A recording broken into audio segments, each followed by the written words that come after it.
देख रहे हैं मी6 न्यूज। కృంగిపోయిన వంతెన వెంకటాపురం మరియు చర్లకి నిలిచిగా రాకపోకలు వెంకటాపురం మండలం యాకన్నగూడెం రాళ్లవాగుపై నిర్మించిన వంతెనపై పరిమితికి మించి లారీలు ఓవర్లోడ్తో వెళ్లడం వలన ఈ పరిస్థితి దాపురించిందని పరిసర గ్రామాల ప్రజలు ఆరోపిస్తున్నారు. విషయం తెలుసుకున్న ఆర్ఎన్బి అధికారులు వెంటనే వంతెన వద్దకు చేరుకొని అర్ధరాత్రి నుంచే రాకపోకలు నిలిపివేశారు.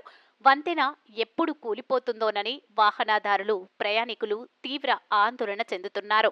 ఆర్ఎన్బి అధికారులు స్పందించి వంతెన వద్ద మరమ్మతులు చేపించి వాహనదారులకు, ప్రయాణికులకు ఎటువంటి అసౌకర్యం కలగకుండా చూడాలని పరిసర ప్రాంత ప్రయాణికులు ముక్తకంఠంతో కోరుతున్నారు.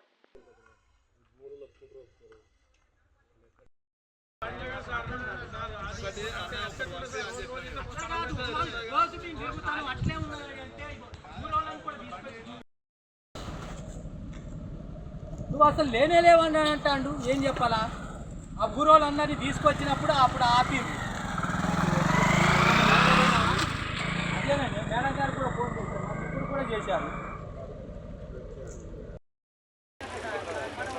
మీరు ఎంత నడవాలంట